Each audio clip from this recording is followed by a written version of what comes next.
think that's the one thing about our sport and just the horses in general is it's a constant learning process because it's trial and error. They cannot tell us in words what's going on, so we have to learn sort of their sign language. So I think, a good horseman is anyone who can sympathetically and empathetically work with the animal and learn as much as they can.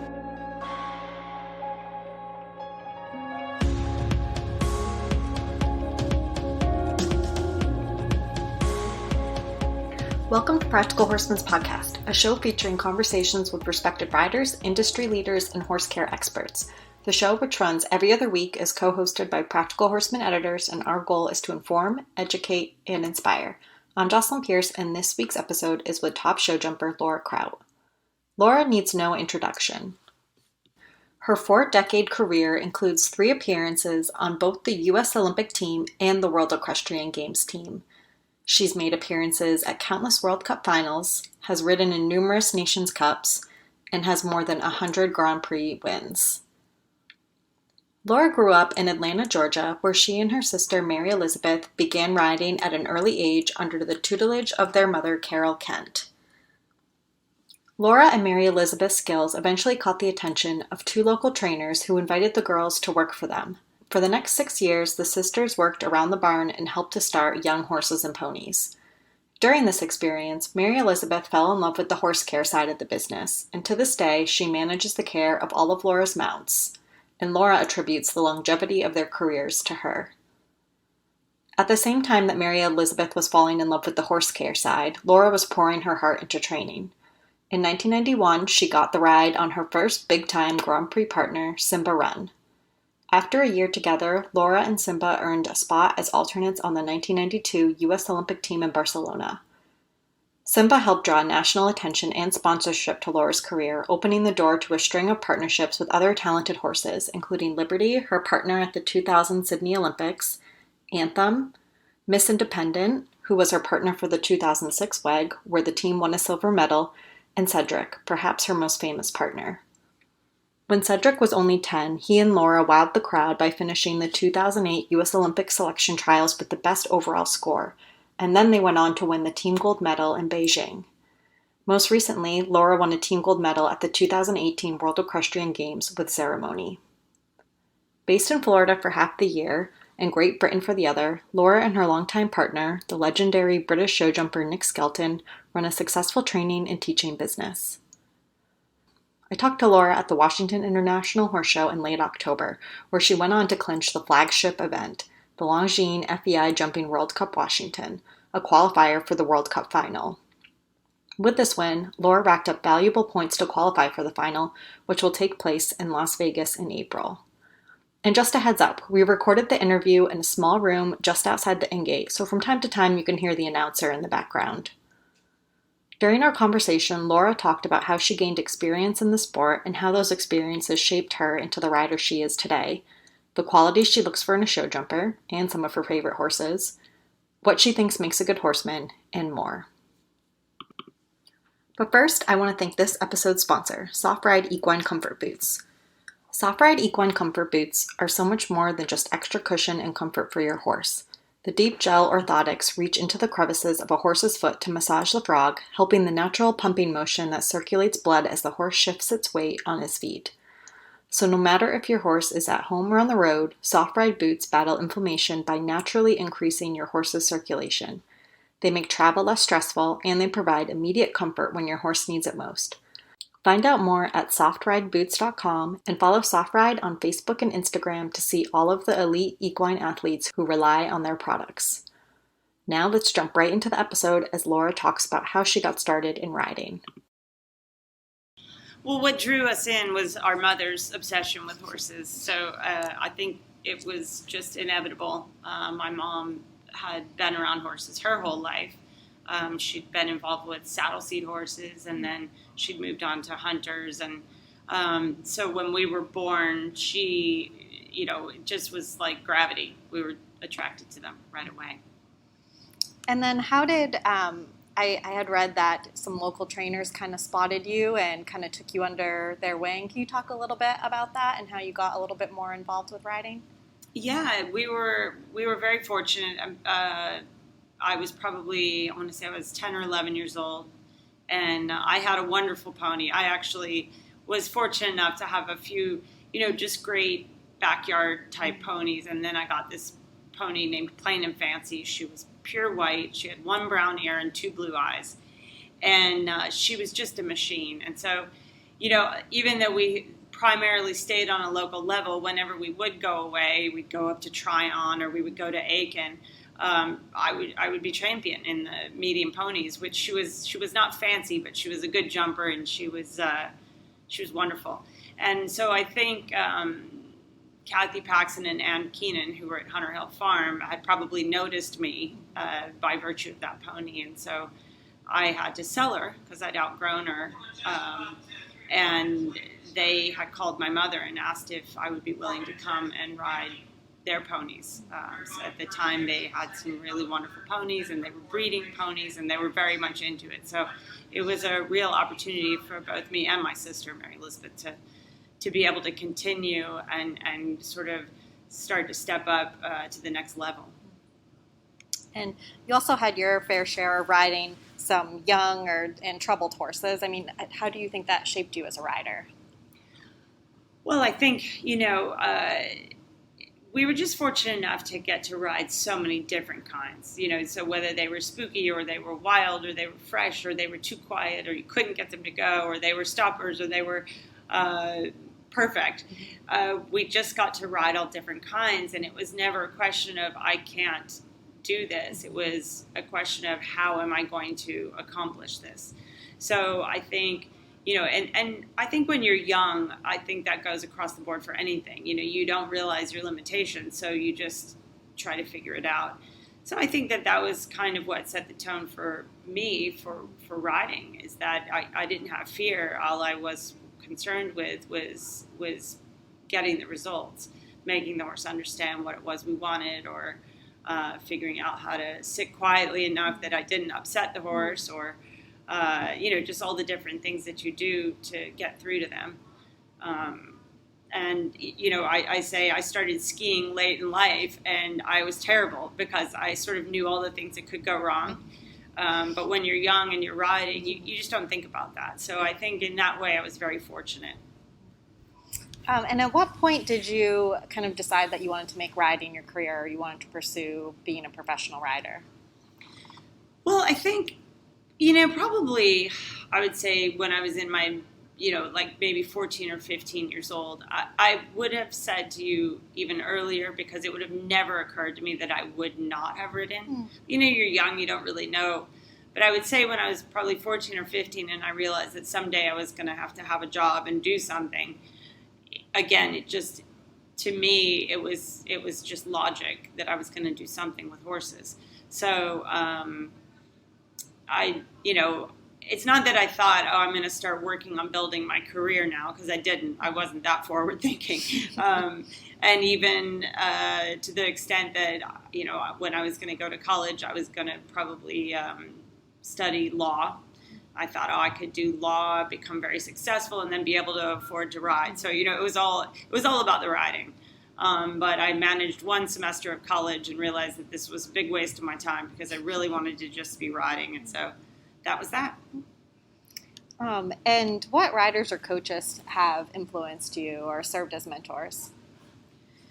Well, I mean, you've got to say a lot of them. I mean, and sometimes I hate doing this, because sometimes I think, I've left someone out, because there have been a lot of people that have been very influential. I would say more so even as I was getting older, maybe in my late 20s or 30s, because then you start to realize, how much you still have to learn. When you're really young, you think you've got it all down. And then as you get going. But I mean, I would say Katie Prudhomme has been seriously influential in my career, just by her enthusiasm and extreme talent for inspiring you and giving you the confidence to be able to do whatever it is that you want to do. And she was an amazing rider herself. I had admired her when I was young. I mean, I would sit and watch her jump at the Washington International Horse Show. And later to have her sort of take me on and say, this is what you should be doing. And she had a vast amount of experience going to Europe. And then she married Henri Prudent, who was French. So she was probably one of the first people from our country who would actually go to Europe and sort of base there and spend a large part of the time. And she took Alison Firestone, and she sort of started that trend. And so she took what was really intimidating to me and made it so that it was just like going down the road to Devon or Upperville. So I credit her for a large part of what I've been able to do sort of over the last 20 years. And then there's just been, there's just loads of people. I rode for a person named Rodney Bross, who was an amazing horseman. There's just, I go, Emil Hendricks from Holland, who I bought some of my best horses from. He also helped me a lot, not only with just riding, but with everything, with buying good horses and helping me navigate that world over there.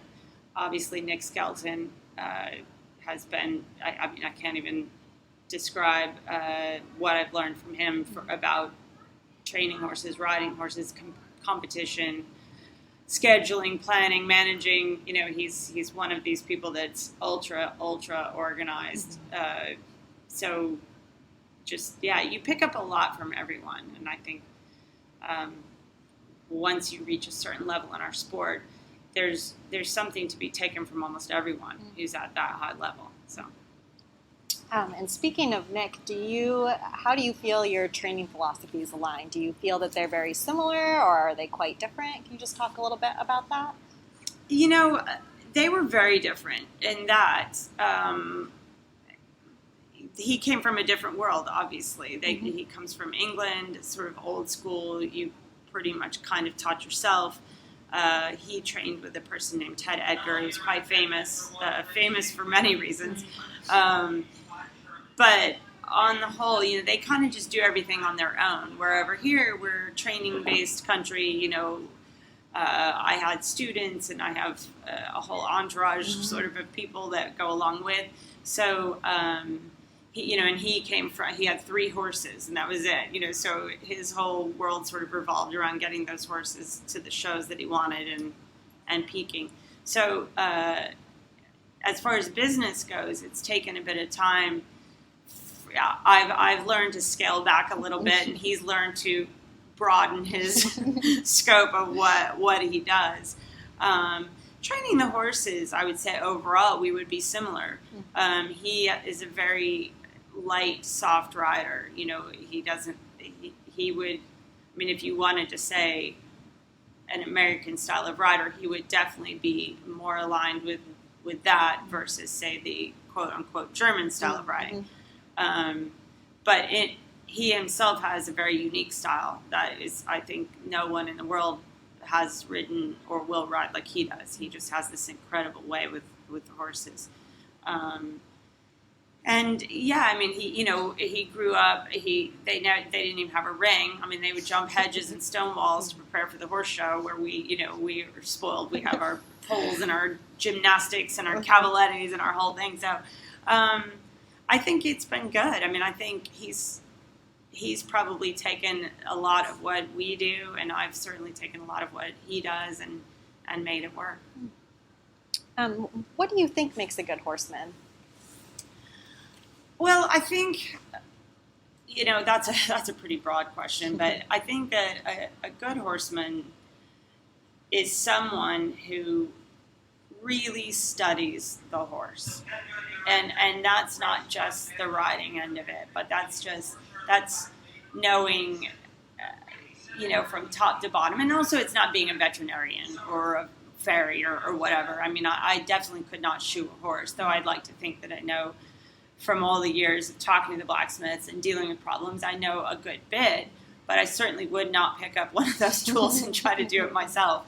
And the same goes as being a veterinarian. I mean, I think I know a lot. I think often the veterinarians ask me what I think because I am paying attention to my horse and I know if things are different or not.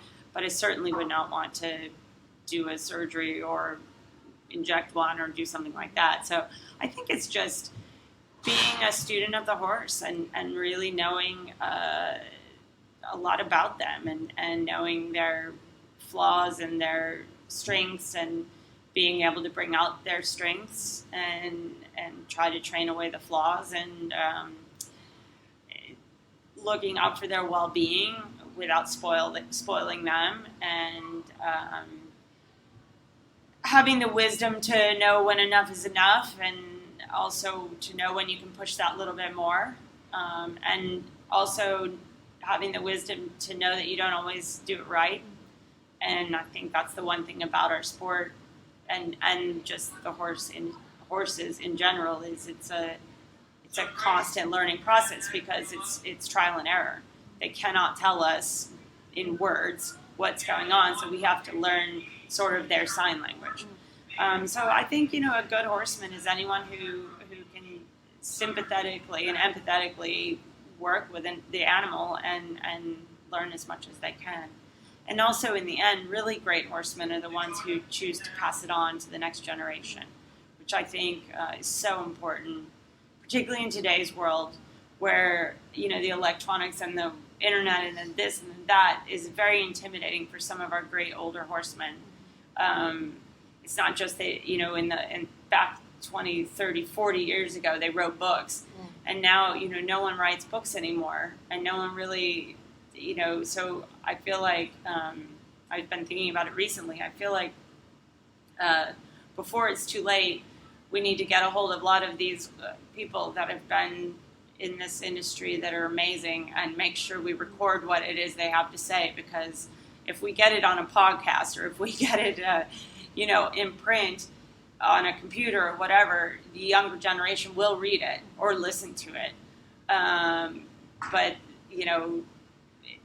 they're not, I know, for example, even my mother, she's not going to sit down and put something on the internet, so it would be important to try to get a hold of all the vast amounts of knowledge that's out there.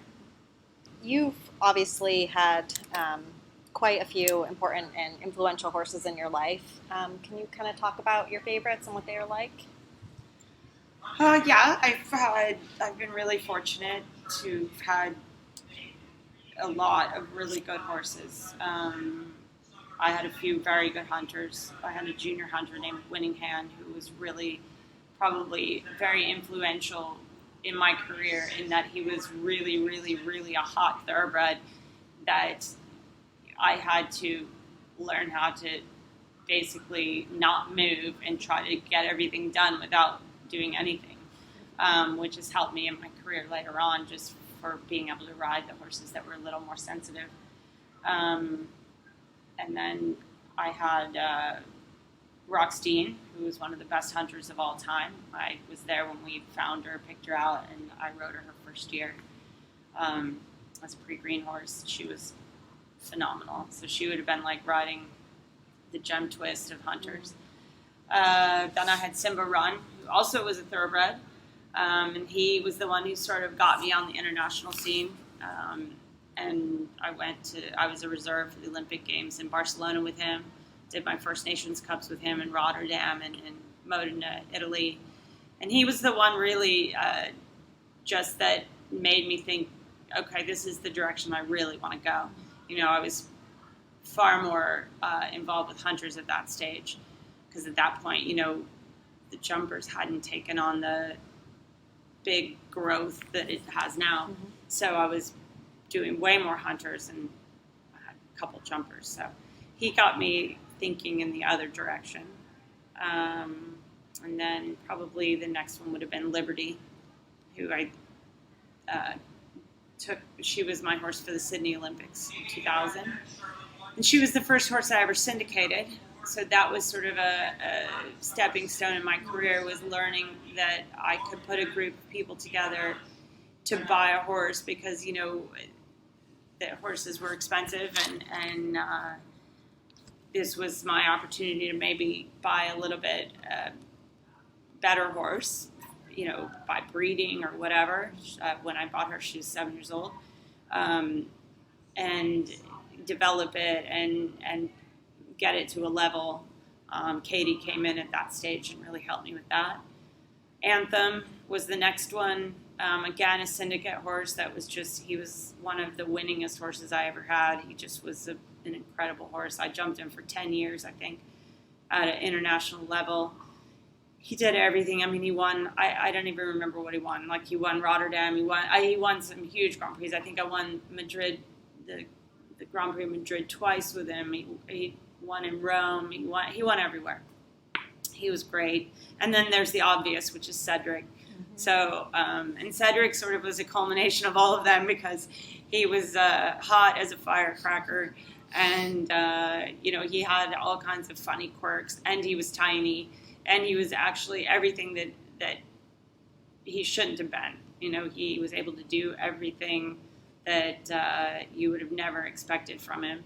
I certainly didn't buy him thinking that he was going to be an Olympic gold medalist. I bought him thinking he'd be a cute horse that I could maybe train up and turn around and sell.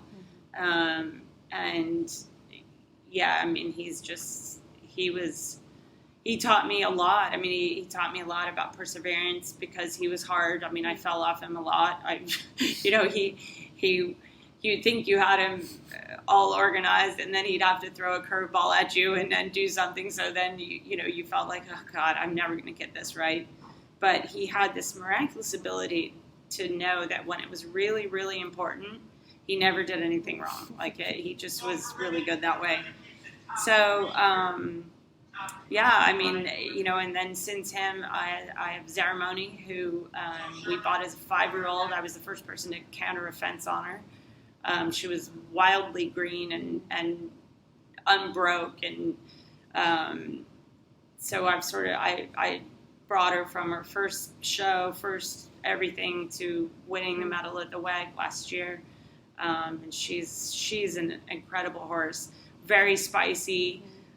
In a lot of a different way than Cedric, because he was always spooky and afraid. She's not. She's just full of energy, and she's a real madam, and she thinks she knows everything, and she knows a lot, so I let her roll with that.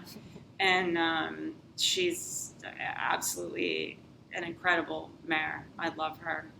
And I have Kanfu, who I really, you know, he's just now 12. I've had him for 3 years. He's won some good things, and he sort of had the unfortunate position of following up Cedric, so he had some big boots to fill, but he's wonderful, and just hopefully the list will go on. What qualities do you look for in a show jumper when you're going and buying these horses? The qualities that I look for it's sort of funny because I will have to say that oftentimes it's an instinct. I just say, I like that one. And I don't, you know, obviously you're looking for a good technique. So, you know, you want them quick in front. You want them to have a good back end. You want them to be athletic. You want them to have a good canter. More and more, I'm finding you really do want horses that have a good brain and are rideable, because the courses are getting more and more and more technical. You know, so 20 years ago, you know, you had 15 strides between fences, and you had a time allowed of 2 minutes. You know, now everything is so technical, so quick.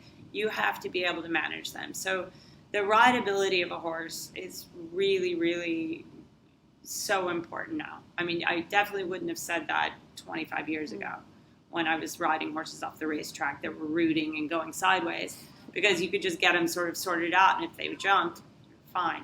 Now it's a little bit trickier than that. So rideability, technique, obviously bravery. I'm a sucker for a really cute face, so that helps with when I'm looking. But overall, I just normally have an instinct that says to me, you know, I like this one, and that's what happens. And obviously you've had a ton of competitive success. I mean, you mentioned the gold medal at the Olympics in 2008, and then most recently the gold medal at WEG. Is there any kind of success or win that stands out to you above the rest? Well, apart from those, I feel like I don't know that there's been any that really stand out that I think about. I think in 2005, we won the Nations Cup in Aachen. It was myself, Beasy, McLean, and Jeffrey Wells. And that was a really monumental day. I think that three of them will agree with me. I don't know for what reason on that year, to beat the Germans in Aachen that was a great, great win. So even though it's not an individual win, I still felt like that was fun. We also won the Samsung Nations Cup Finals in Barcelona one year. Pretty much the same group of people.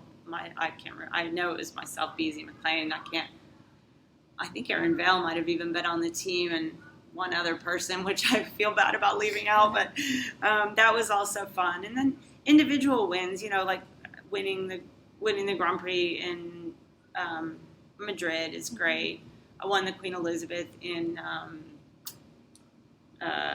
Calgary. I also won the Queen Elizabeth in Hickstead. That was fun. That was my first time going to Hickstead, and good old Anthem, wins that. What else? I don't know. Like I said, I think it's just fun to win. Do you get nervous before a competition? And if so, how would you handle that? I used to get more nervous, obviously, than I do now. Although on occasion, I still find myself thinking, it's nerves over that I worry because I want to do well, not that I'm worried that something's going to go wrong. It's just so. I think there's different levels of nervous and fear and what have you, but. For me, I deal with it where I'm sort of different in that I just don't allow it. So I make sure I don't close myself off. I talk to people. I focus on what I'm doing, but I don't over focus because I think that sometimes that makes you a little bit more intense and more nervous. And for sure, I found, and it's proven. The more relaxed you are around the horse, the more the horse is relaxed. So I think.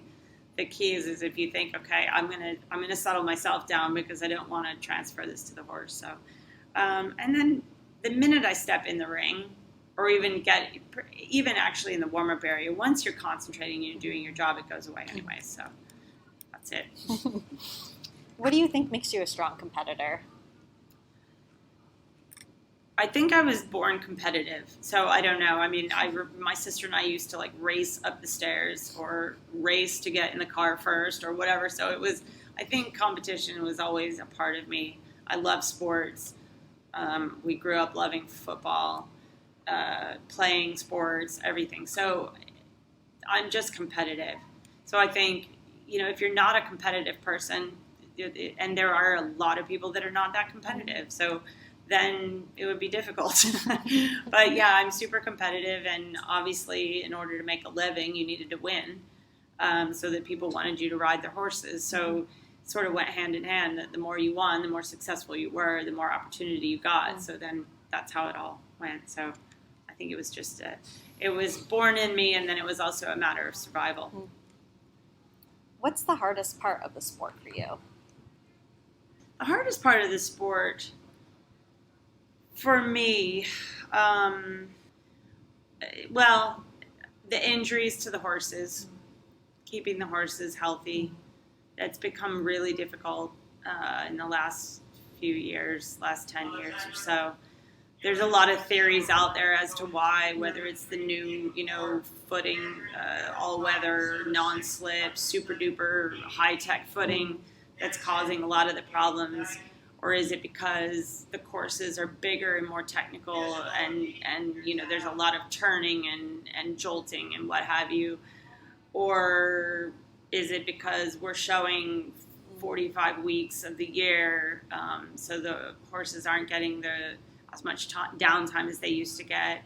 There's a whole bunch of different things that play into it, and so it's trying to figure that out and try to figure out the best thing that you can do for your horse to keep it sound without being left behind if you have goals that you want to achieve. So, if you want to be up the computer ranking list, you can't sit at home. So you have to be able to get them out there and jump them. But then how much is too much? How much is too little? Are they gonna get injured? If you recognize the injury often early enough, you can stop it from happening. So it's finding, good people, a good team of people. That for me has been a real struggle, I would say, for the past 5 years, because you're just constantly thinking about it, particularly when you have one that's very, very good that could possibly do the Olympics or this or that. It's trying to get them to that point without having something catastrophic happen. And do you have any hobbies out of the saddle or other interests besides riding? I do, but not really. I mean, I do. Like, I like to read. I read a lot. I love movies. And ironically, my son is studying. He's majoring in film at Boston College. Oh, cool. So it's good, because then whenever I see him, all we do is sit and watch movies, which is great for me. Nick's sons are two of the best steeplechase. One's a trainer and one's a rider, jockey in England. They've got over 200 horses in training. So I go racing and watch it and follow it on the television. I'm a part of a syndicate called the Rio Gold Racing Group. So I really do enjoy that part of it. That's when I'm in England, so it's easy to enjoy. But, pretty much I love what I do. So it's not a hardship for me to, I don't say, oh, God, I need to get away from this and do something different, because I'm not, for me, to really realistically this day, right now, a vacation for me is to go home to the farm and hang with the horses and ride at leisure and not be on a time schedule. Mm-hmm. That would be a vacation, but it still would involve doing what I do. And what advice would you give to your younger self? I don't know what advice I would give to my younger self, because I don't want this to come out as arrogant, because it's not arrogant, but I don't really have any regrets. Obviously, I could have won a lot more, or I could have done different things, but I really don't regret a lot of what I've done. So advice, I guess I could have said to myself, don't worry, because you'll get there eventually, but I think part of that, the worry of getting there, is what gets you there. If you're laid back, you say, well, that's fine, it's all going to come to me anyways. It probably isn't. So, I don't know that I have any advice to my younger self at all, really. I don't know. And that's weird. I haven't really thought of that. I've never been asked that question. So, what advice do you give to students that you have now?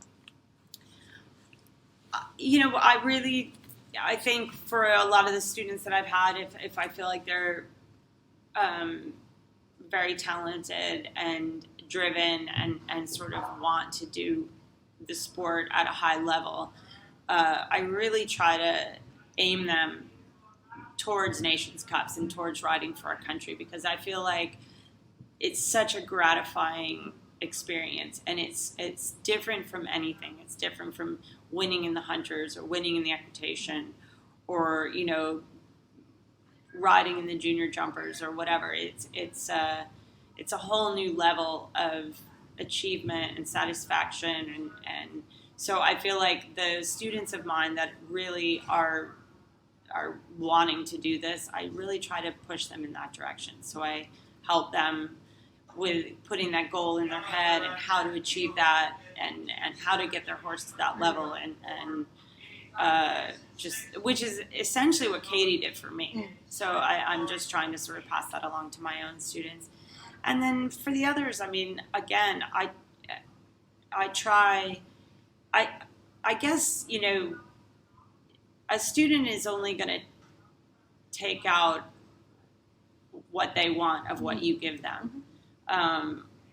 So if they're very motivated, I'll give them any advice they want. You know, I love to teach them about the horses and not just the riding, but actually really focusing on the horse while you're riding it. And a lot of that, the students will really pick up on that, and some of them just don't. You know, I mean, I try to teach them about sort of learning to read your horse's minds and thoughts and things like that, because it is very helpful when you're riding them. And for a lot of us, it's instinctual. It comes to you without any work at all. And for some people, they have to really learn it and concentrate. And like I said, a lot of the students will take it on board and really try, and some of them just don't, and that's fine. You know, I think the advice I give myself is I've had to learn to let it go a little bit, because sometimes you want more for them than they actually want themselves. So I think it's on them, really. Great. Well, thanks so much for chatting with me, Laura. I really appreciate it. You're welcome. Thank you. Thanks for listening to this week's episode, and thanks again to the sponsor of this episode, Soft Ride. Join us again in 2 weeks. Upcoming conversations are with World Equestrian Games team gold medalist Adrian Sternlicht and top equitation and hunter trainer Frank Madden. You can subscribe to this podcast on Apple Podcasts, SoundCloud, Stitcher, or wherever you get your podcasts. While you're there, please rate and review the show. I'm Jocelyn Pierce, and you've been listening to the Practical Horseman podcast.